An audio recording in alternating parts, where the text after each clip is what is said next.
Jembatan Nagari atau Desa Kotorawang, Kecamatan Ampek Jurai, pesisir selatan Sumatera Barat, putus dihantam banjir bandang. Terjangan banjir mengakibatkan kampung tersebut juga terisolasi.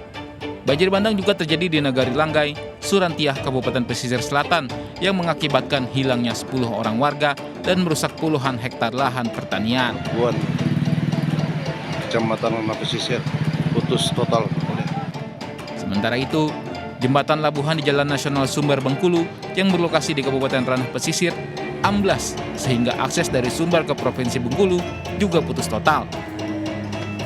Setidaknya 11 kecamatan di Kabupaten Pesisir Selatan terendam banjir imbas tingginya intensitas hujan sejak kemarin. Jalan yang putus kemarin yang akses yang belum bisa dibuka itu adalah Padang Pesisir Selatan, kemudian Pesisir Selatan Bengkulu. Ada beberapa ruas jalan yang longsor dan ada juga yang putus, terutama ada jembatan yang rusak juga. Pak, ada korban jiwa terkait bencana ini, Pak? Dari hasil laporan sekarang ada 10 yang hilang kemarin akibat longsor di Legayah, Pesisir Selatan ya. Pemirsa, beroperasi saat hujan deras, 6 truk tambang pasir di Lumajang, Jawa Timur diterjang derasnya aliran banjir lahar hujan Gunung Semeru. Seluruh sopir truk dan juga penambang pasir berhasil menyelamatkan diri. Selingnya putus.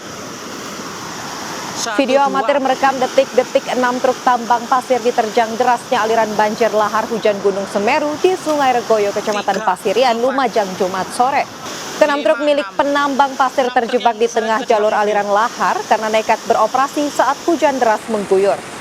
Peristiwa bermula saat 6 truk tambang melaju beriringan dan menyeberangi jalur aliran lahar Sungai Regoyo. Para supir truk mendapat informasi jika di hulu sungai terjadi banjir lahar hujan Gunung Semeru. Saat tiba di tengah jalur aliran lahar, truk di barisan terdepan mendadak mengalami patah poros roda. Akibatnya 5 truk lain di belakangnya turut terjebak dan tidak bisa melintas. Seluruh supir dan penambang berhasil menyelamatkan diri.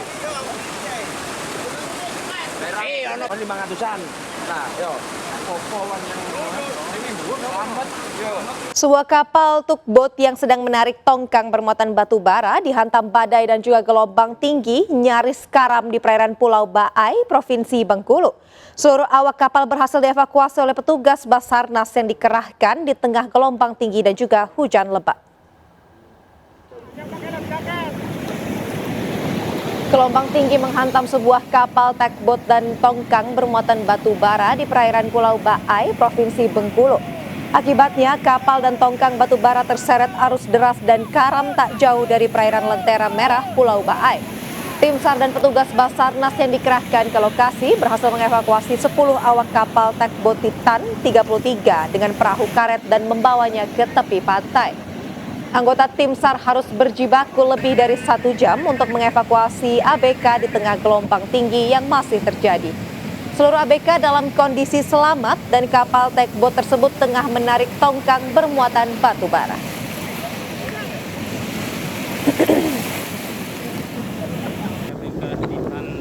Pemirsa, pasca kebakaran di ruang server Rumah Sakit Harapan Bunda Ciracas, Jakarta Timur, pelayanan dan juga perawatan di rumah sakit telah kembali normal. Sejumlah pasien yang sempat dievakuasi pun kini juga sudah kembali ke ruang perawatan.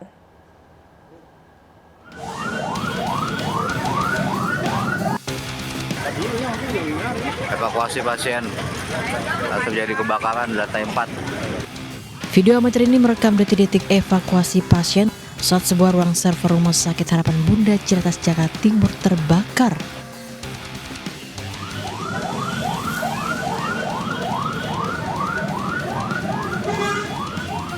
Belasan pasien bahkan panik dan harus dievakuasi ke halaman rumah sakit guna menghindari hal yang tidak diinginkan. Diketahui titik api berasal dari lantai 4 rumah sakit. Kebakaran juga sempat melumpuhkan kegiatan operasional rumah sakit. Meski pada rumah sakit Jumat sore kini telah kembali normal, kebakaran sempat membuat 10 orang pasien yang tengah berada di ruang perawatan intensif dan harus menggunakan alat khusus terpaksa dievakuasi ke rumah sakit lain. Pasien yang memerlukan peralatan khusus, kita rujuk ke rumah sakit grup, yaitu ke Rumah Sakit Sentra Medika Cisalak dan Rumah Sakit Sentra Medika Cibinong, dan ada juga beberapa pasien ke rumah sakit lain. Hingga kini pihak rumah sakit masih menunggu hasil investigasi dari pihak kepolisian guna mengetahui penyebab pasti kebakaran. Dari Jakarta, Rio Manik, iNews melaporkan. Pemirsa, pesawat kargo yang membawa kebutuhan pokok dari Tarakan menuju Binuang, Kalimantan Utara hilang kontak Jumat siang. Tim SAR gabungan melakukan pencarian pesawat. Informasi awal insiden pesawat hilang kontak didapatkan dari Basarnas, di mana pelapor menyampaikan adanya insiden hilang kontak pesawat kargo. Pesawat naas tersebut take off dari Bandara Juwata pukul 8 WITA dan dijadwalkan landing di Binuang pukul 9:20 waktu Indonesia Tenggara.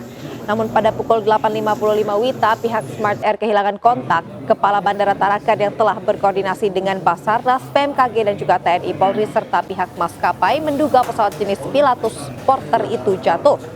Namun lokasi atau titik terakhir posisi pesawat masih dalam pencarian. Namun dinyatakan lost contact oleh teman-teman Airnav kurang lebih pada pukul 08.55 WITA. Misi penerbangan membawa kargo perintis dari APBN, membawa bahan logistik makanan, dan sampai saat ini kita masih terus berupaya untuk melakukan pencarian dan evakuasi. Pemirsa, warga Polewali Mandar dibuat heboh dengan temuan seekor ular piton raksasa sepanjang 8 meter. Saat ditangkap, ular tersebut dalam keadaan menelan bulat-bulat seekor anak sapi. Dianggap membahayakan, warga akhirnya membunuh ular tersebut.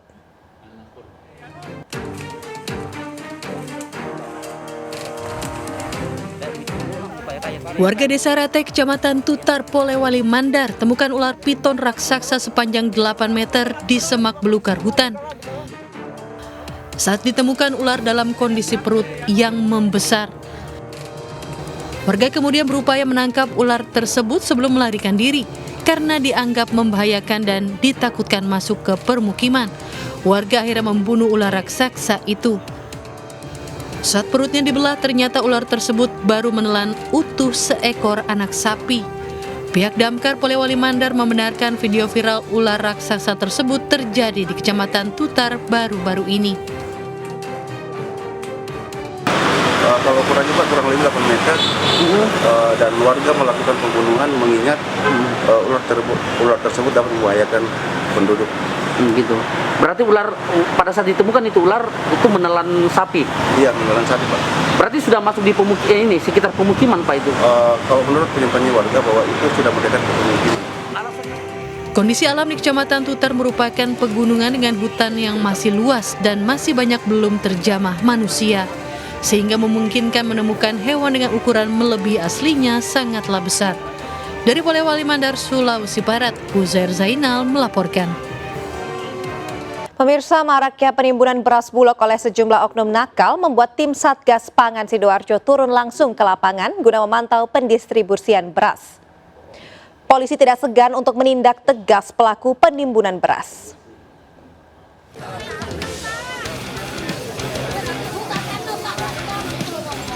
Tim Satgas Pangan Sidoarjo yang dipimpin langsung Kapolresta Sidoarjo, Kombes Pol Christian Tobing melihat langsung kondisi stok beras di sejumlah agen beras dan pasar tradisional di Sidoarjo, Jawa Timur.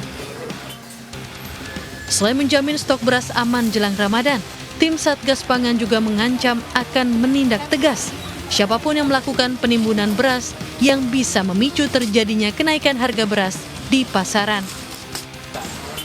Tentunya kami melaksanakan pengecekan bersama Pak Dandim untuk pendistribusian. Jadi kami bersama Kodim 0816 Sidoarjo melaksanakan nantinya pengawasan pendistribusian dari bahan pokok kepada masyarakat. Kita akan menindak tegas, kami bersama Pokoknya dan Bapak Dandim akan menindak tegas apabila ada masyarakat yang melakukan kegiatan-kegiatan penimbunan. Seiring mulai turunnya harga beras di Sidoarjo, ratusan warga nampak mengantri di sejumlah agen dan distributor beras. Beras Bulog menjadi andalan masyarakat karena dinilai murah dan berkualitas baik. Makanya cari beras yang Bulog, biar agak miring. Beras Bulog saat ini merupakan beras yang dijual paling murah dibandingkan beras lainnya dengan harga Rp10.900 per kilogram. Meski belum signifikan untuk harga beras selain beras Bulog di pasaran, rata-rata saat ini sudah mulai turun antara Rp400 hingga Rp600 per kilogram. Dari Sidoarjo, Jawa Timur, Pramono Putra melaporkan. Menjelang datangnya bulan suci Ramadan, harga sejumlah bahan pangan terus merangkak naik. Harga beras juga masih terpantau belum normal, salah satunya di Pasar Warung Buncit, Jakarta Selatan. Dan berikut laporan Amrina Rida dan juga juru kamera Novan Dwi. Ya pemirsa, beberapa hari menuju bulan suci Ramadan, sejumlah komoditas kebutuhan pokok mengalami kenaikan harga. Tempat kami melaporkan saat ini di Pasar Warung Buncit, Jakarta Selatan, sejumlah komoditas yang mengalami kenaikan harga, diantaranya ada telur, minyak goreng, hingga juga sayur mayur.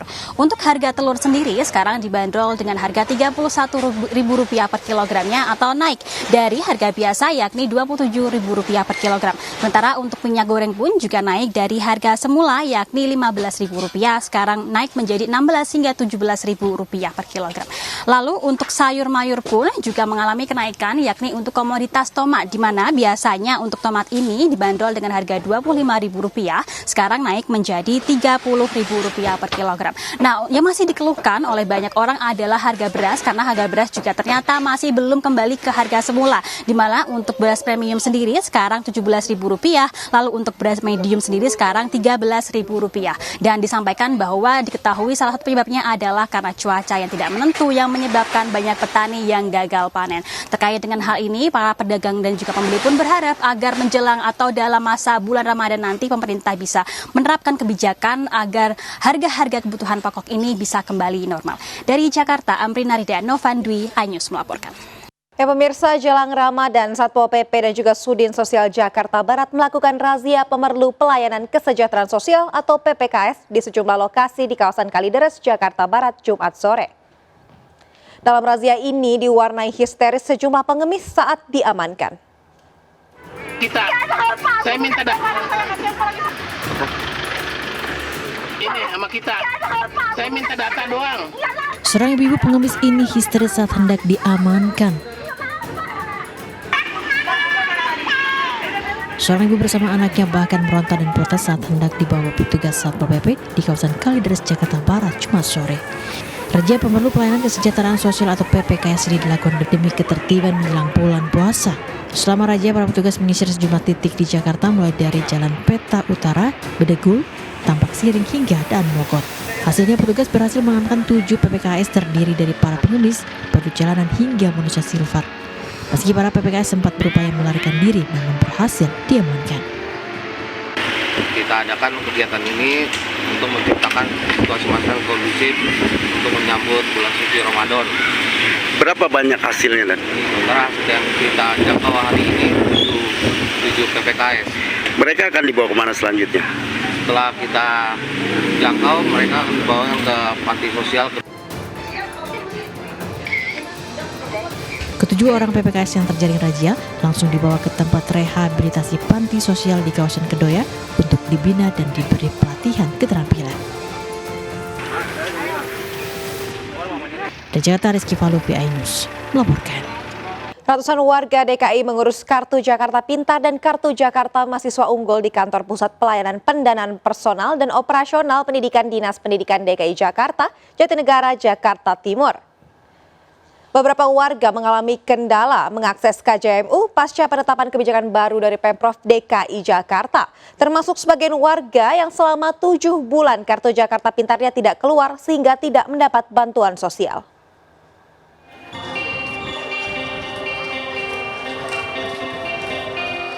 Ratusan warga DKI Jakarta mengantre di Kantor Pusat Pelayanan Pendanaan Personal dan Operasional Pendidikan Dinas Pendidikan DKI Jakarta di Jatinegara, Jakarta Timur.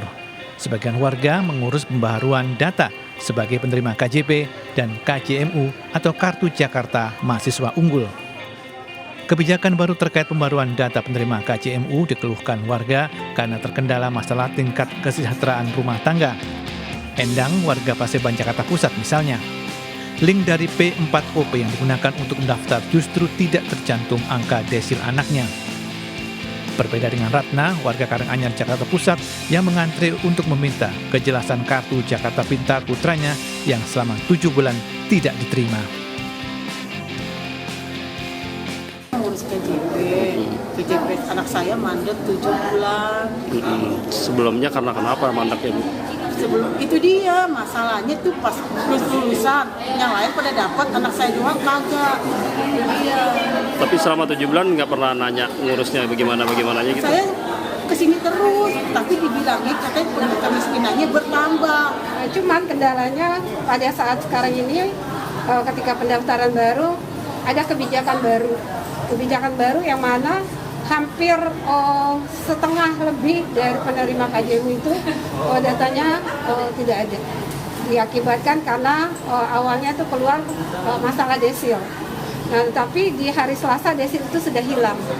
Desil sudah hilang dan sekarang saya sudah mencoba memasukkan kembali melalui linknya P4OP. Nah, tetapi di sini saya juga belum sukses. Padahal di DTKS itu terdaftar. Untuk memastikan KJP dan KJMU tepat sasaran, Dinas Pendidikan DKI Jakarta menggunakan data terpadu kesejahteraan sosial atau DTKS dari Kementerian Sosial, Badan Pusat Statistik dan Registrasi Sosial Ekonomi untuk menjangkau peserta didik atau mahasiswa dari keluarga tidak mampu agar bisa menuntaskan pendidikan mereka. Dari Jakarta, Rio Manik melaporkan. Sementara itu, PJ Gubernur DKI Jakarta Heru Budi Hartono memastikan Kartu Jakarta Mahasiswa Unggul atau KJMU akan tetap berjalan seiring dengan cleansing dan juga pemadanan data. Heru Budi menegaskan para mahasiswa yang telah menerima KJMU tetap akan bisa mendapatkannya kembali hingga kuliah mereka rampung. Jadi memastikan bahwa mereka bisa mendapatkan KJMU. Dan sistem udah dibuka Ibu Asisten, dan tentunya cleansing itu bertahap. Ya. Saya pastikan bahwa mereka-mereka yang sudah mendapatkan dalam perjalanannya KJMU bisa tetap mendapatkan itu, dan tentunya pemadanan data tetap berjalan itu persen to persen. Berarti tidak ada pemutusan KJMU? Pak, berarti untuk kemarin kan sempat disebutkan desilnya itu sampai desil 4, Pak. Berarti itu nggak akan diberlakukan, Pak? Ya, enggak. Tetap ada pemadanan data nanti dengan Badan Pajak. Dicek pajaknya. Pemda DKI nanti akan berproses mengecek apakah mereka layak. Itu mereka sambil kerja, sambil belajar segala macam silakan aja. Jadi kalau nanti di cross check dengan data pajak Dispenda, Badan Pendapatan Daerah ya, Bapenda. Nah itu kan kita lihat data-datanya yang nggak bisa kita sebutkan di sini, dan disurvei kembali ya kan, dan itu memang dia tidak harus mendapatkan KJMU karena semuanya mampu, maka ya kita hold. Massa yang terdiri dari gabungan elemen masyarakat menggelar aksi demonstrasi menuntut kecurangan pemilu 2024 di depan gedung DPR RI. Massa juga mendesak DPR agar segera melaksanakan hak angket untuk mengungkap dugaan kecurangan pemilu.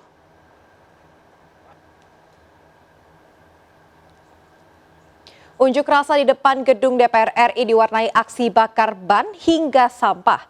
Massa dari berbagai elemen menyuarakan sejumlah tuntutan mulai dari menolak pemilu curang, penurunan harga sembako, hingga secepatnya digelar hak angket DPR. Lebih dari 2.000 personel diterjunkan untuk mengamankan jalannya aksi. Polisi juga memberlakukan rekayasa lalu lintas untuk mengurai kemacetan di sekitar lokasi demo.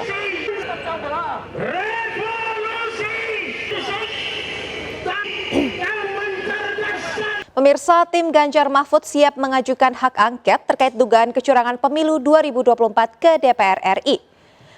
Sementara Capres nomor urut 1 Anies Baswedan santai menanggapi hak angket dan masih menunggu hasil rekapitulasi KPU.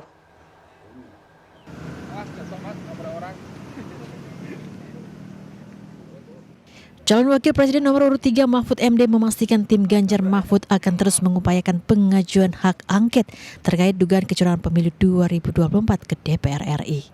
Mahfud menuturkan hingga saat ini komunikasi dalam tim Ganjar Mahfud terus dilakukan untuk memastikan pengajuan hak angket berjalan lancar. Berkas hak angket setebal lebih dari 75 halaman bahkan juga telah dipersiapkan. Menurutnya sudah ada nama-nama anggota DPR yang mengusulkan hak angket. Mahfud juga meyakini rencana angket tidak akan mandek di tahap pengusulan. Ia memprediksi justru perdebatan alot terkait angket akan terjadi di tahap persetujuan.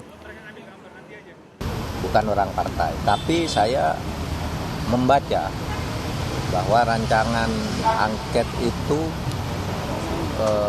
serius dan sudah jadi. Saya sudah pegang naskah akademiknya, tebal sekali. Di atas 75 halaman lah ya yang sudah saya baca itu. Jadi itu angket itu jalan. Tinggal kan itu perlu koordinasi teknis ya. Siapa yang tanda tangan di depan gitu. Itu sudah ada nama-namanya, tapi yang mau tanda tangan itu kan harus baca dulu juga ya, biar nanti ketika mempertahankan itu tahu. Angket.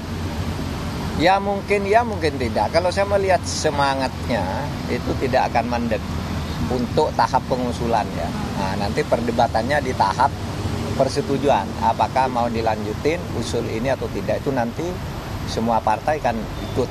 Gitu. Nah nanti kita lihat di situ. Kalau saya baru saja lihat ceramahnya Pak Yusuf Kalla di UI kemarin, memang angket ini diperlukan. Karena pemilu ini menurut Pak Yusuf Kalla ini pemilu terburuk sepanjang sejarah pemilu di Indonesia. Sejak tahun 55 sampai sekarang ini pemilu terburuk. Sementara Capres nomor urut 1 Anies Baswedan menuturkan tidak perlu terburu-buru lantaran penghitungan suara masih dilakukan oleh KPU RI. Pengumuman KPU aja belum. Jadi menurut saya memang tidak ada yang buru-buru hari ini. Prosesnya berjalan terus sekarang. Dan hasil final pemilu aja belum keluar. Jadi kalau menurut saya kita tunggu aja prosesnya. Optimis masih bisa digunakan. Iya. Kalau sudah ada statement, tapi kan statement itu. Penyelidikan dalam hak angket adalah murni kebijakan pemerintah dalam pelaksanaan sejumlah undang-undang, bukan pasangan calon atau KPU. Sementara 3 anggota DPR yang telah mendorong hak angket, diantaranya Aus Hidayat Nur dari fraksi PKS, Lulu Nur Hamidah dari fraksi PKB, dan Aris Bima dari fraksi PDIP. Tim Liputan iNews melaporkan.